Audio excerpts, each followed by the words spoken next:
be more useful if I were to transfigure Mr. Potter and yourself into a pocket watch. What Shane was trying to do to that glass of water? Turn it to rum? You managed to win tea yesterday.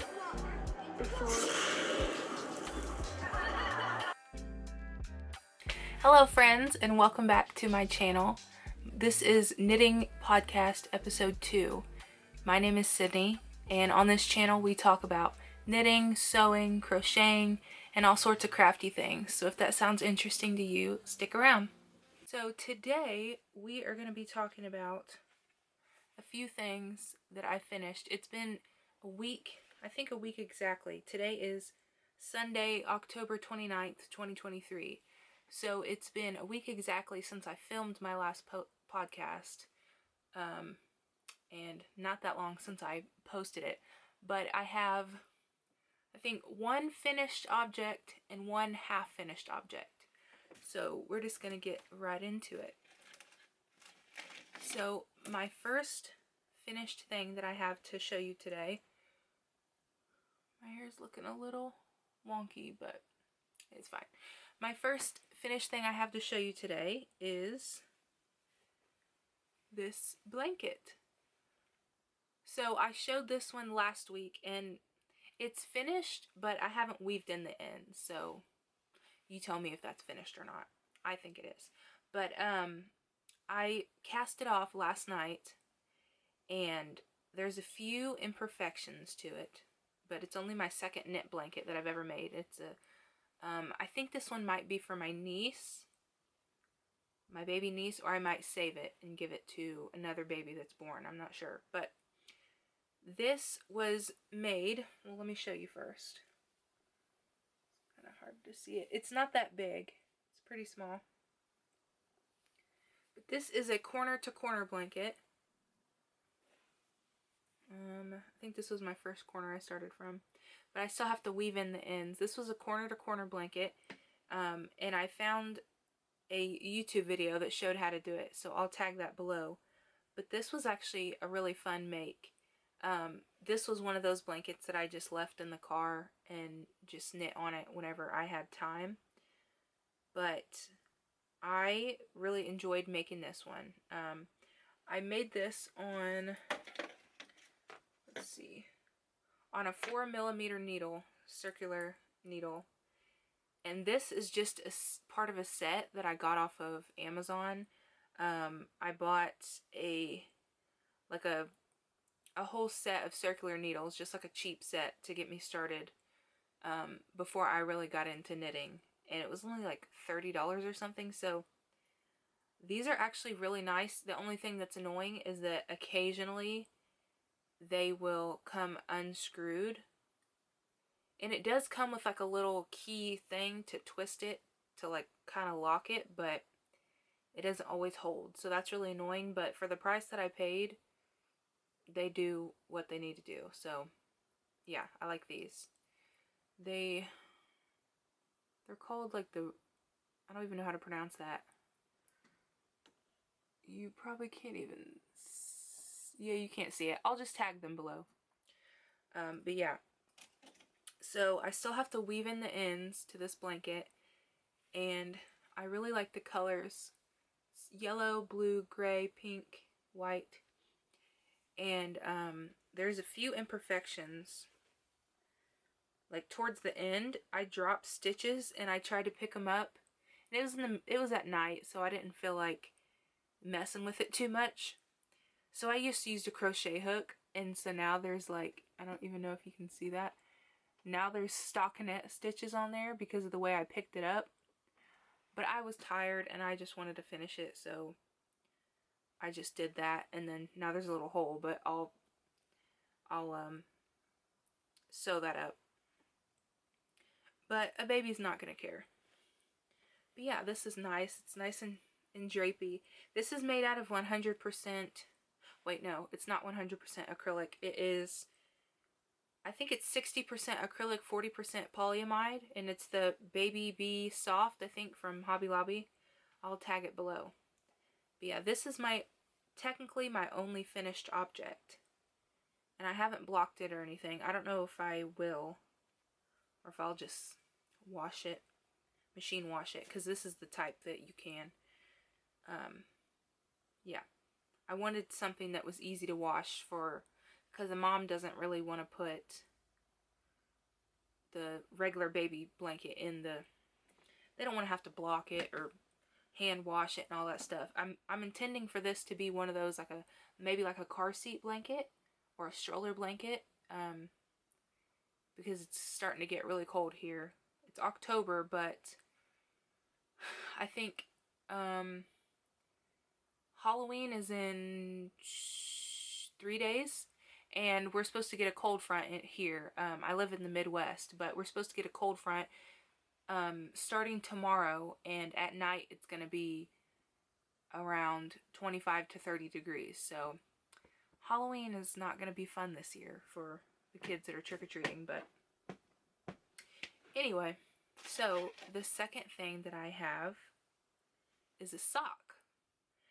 Now, if you watched last week, you would have seen that I had a set of socks that I was working on. Well, a sock set that I was working on. And that didn't go so well. So I cast on 64 stitches with that. And I realized after I did the heel that it was not going to fit my foot. And I said last week that if it didn't fit me, I'd just save it for a gift. But I changed my mind and I decided to cast on a different sock. And I finished one, so I'll show you. I still have to weave in the ends and everything. But this is my sock.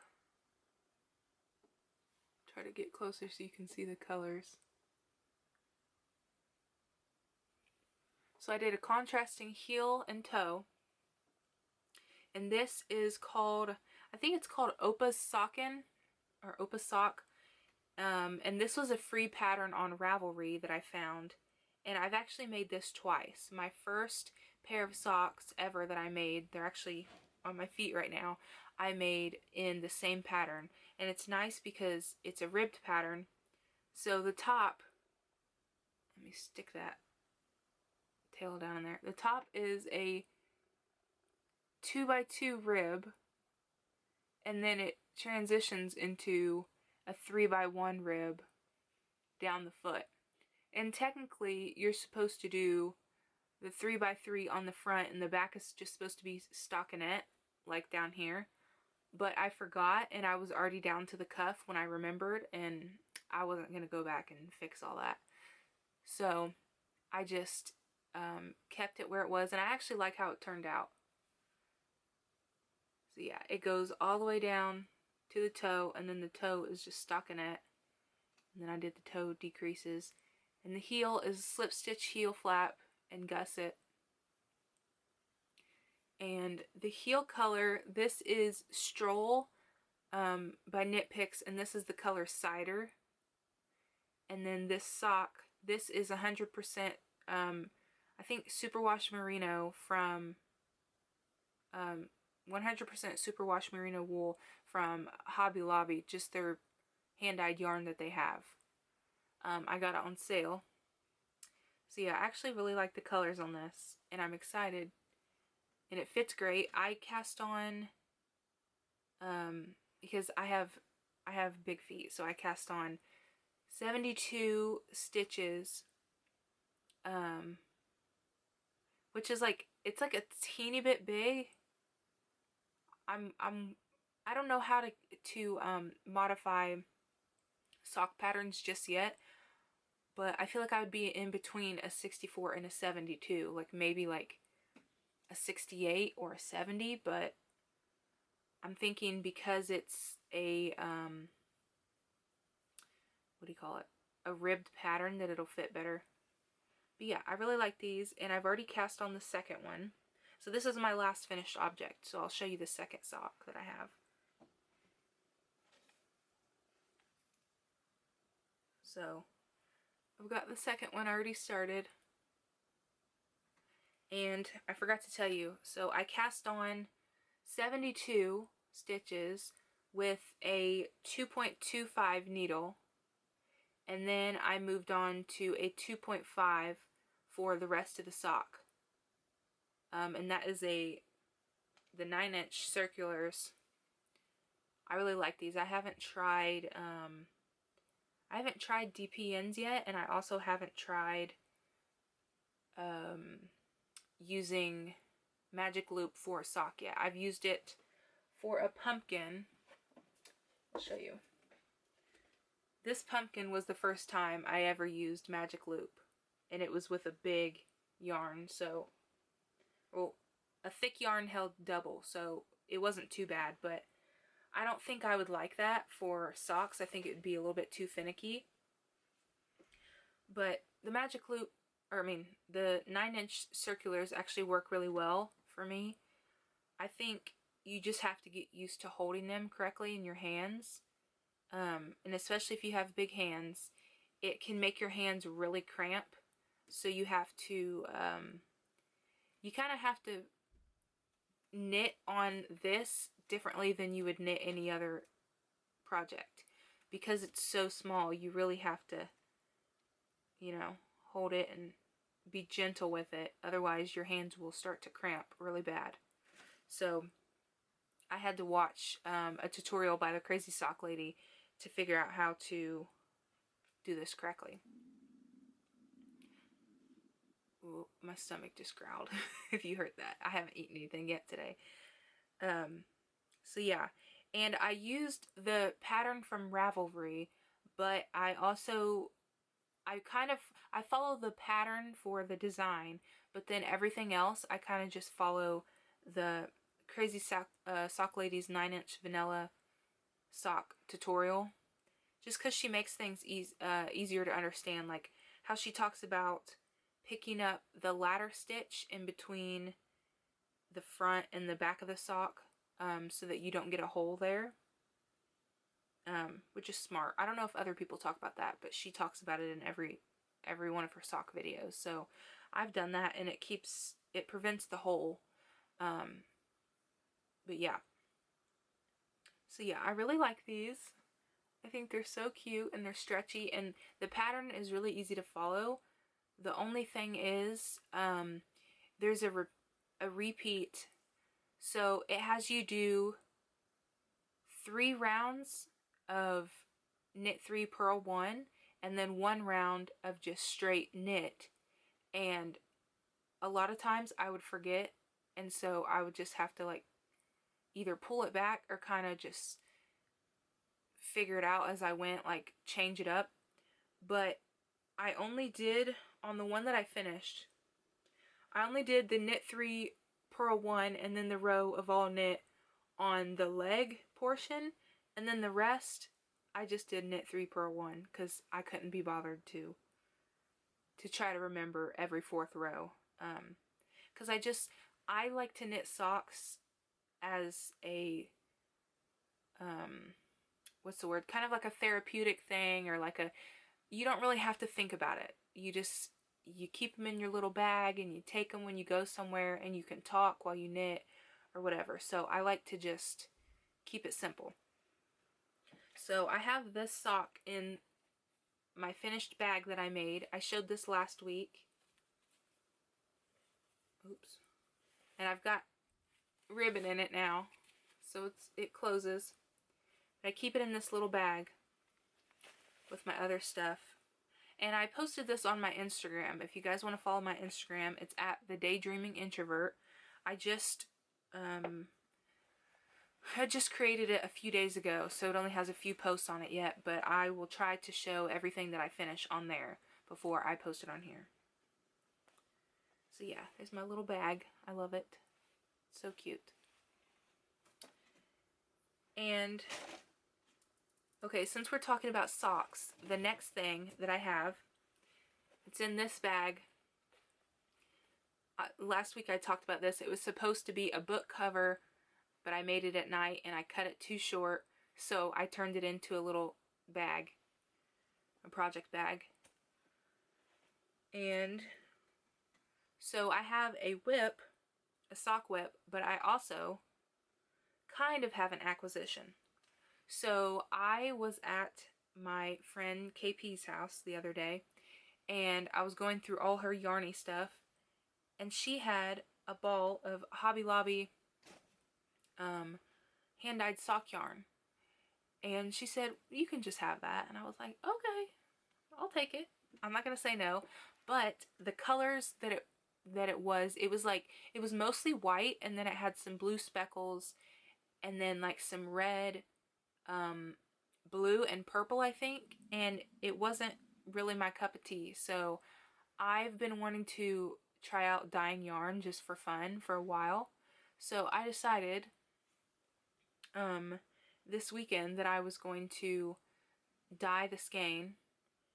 And I was actually at my sister's house. Well, let me just show you the skein. I've caked it up. It's in a ball, so I don't know how easy that is going to be to see, but it's pretty dark. It's got green, blue, purple.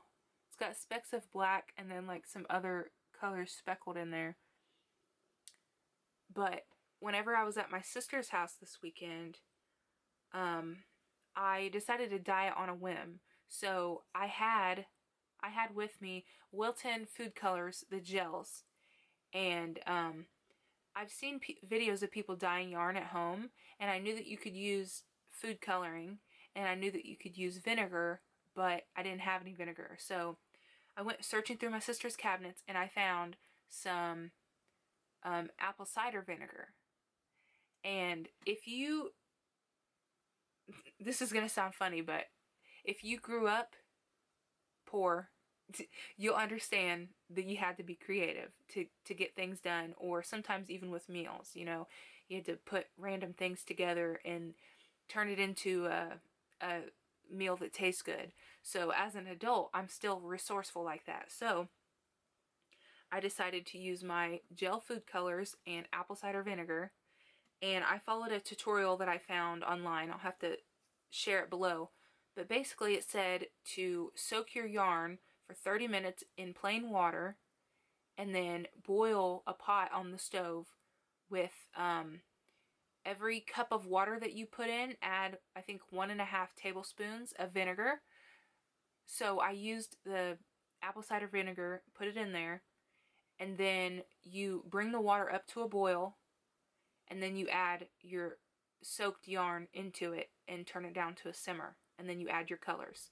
So I knew that I wanted to do green and purple because I was feeling very Halloween-y. I was making cupcakes during the weekend, and just doing some, well, it wasn't the weekend, it was a few days before the weekend, but I was making cupcakes and stuff, and I was watching Halloween movies, so I was really feeling Halloween. So I put green in there, blue, purple, and then a little bit of pink. And then I saw in one of the videos that you can speckle the yarn. If you have like dried dye, you can sprinkle it on there. And I didn't have dried dye, all I had was gel coloring. So I decided to be resourceful and use sugar. So I put sugar in a bowl, I put the dye in there, and then I mixed it up until it was crumbly. And then once the water was clean, I just used a spoon and I just dropped little bits, and it worked perfectly because the sugar just dissolves and then the dye sinks in and speckled the yarn. So you can't see very well on here. Like, I can kind of show you.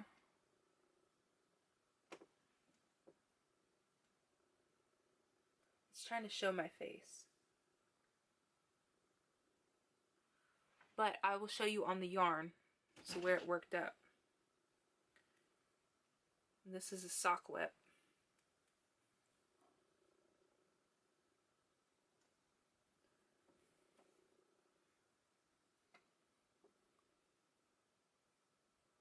It's kind of hard to see. I'll have to post a picture on my Instagram and show you, but it's got green, blue, purple, and then it's got the black specks on there, and it actually turned out so cool. And then I added the brown to the top, the little pop of color. This is what the crazy sock lady does. She adds like the little pop of color to the top, and I actually think it's really cute. I did 4 stitches at the top, and I did 2x2 rib, and this is just a vanilla sock. I did 72 stitches, and I did a long leg because I'm thinking if I do a longer leg, it'll fit better. I still haven't mastered my sock recipe yet, but hopefully eventually I will figure it out. But yeah, I love these. I love the color. I think they're so pretty. And yeah, I will try to post a picture on my Instagram so you guys can actually see the colors of it. But yeah, that's where that one is so far. I need to start the heel next. So I'm going to do that. And this is the same Knit Pick Stroll. And then this is another one of the Hobby Lobby yarns that I just dyed with food coloring. So there is that one. And I think my last whip is, this is the red hat that I showed last time. This is a Pearl Soho. I think it's called the Lovely Ribbed Hat, maybe? I had to frog the whole project from last time because I made it way too big. I was probably 1/3 of the way done, but I had to take it apart. And I recast it on. This is as far as I've gotten so far. You can see this is like a bright Christmas red.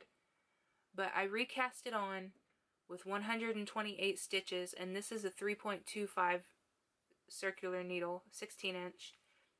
So hopefully I will get more progress on this done by the time I do my next podcast. I actually just did this morning. So yeah. But I'm excited. I think it's going to be really pretty to have a bright red hat. And I don't know if I'm going to keep this or give it as a gift for Christmas. Because I need to start on my Christmas gift project soon. But I don't know all what I'm going to make. But I'll figure it out. So that is my last whip, I think. Let me make sure. Yeah, so my next thing is acquisitions. Now, I actually bought these a few weeks ago before I started the podcast, but I haven't used them yet because I don't know what to use them with yet. So whenever I bought that Knit Pick Stroll, I also bought 3 other skeins of yarn that were on sale or on a closeout, and it's the Alpaca Cloud yarn. So I got this one. This one's in the color Bennett.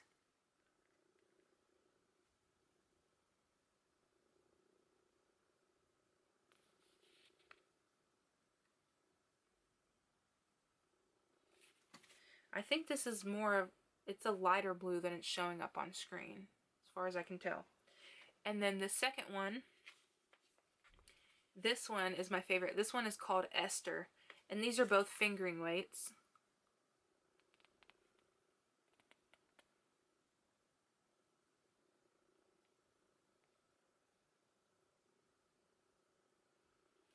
Last one that I got is a lace weight in the same Alpaca Cloud. And I don't remember what this color is called. I will have to find it and then put it below. It's very, very small. I caked this up or rolled it into a ball while I was watching a movie, so it wasn't too bad, but it did take a really long time.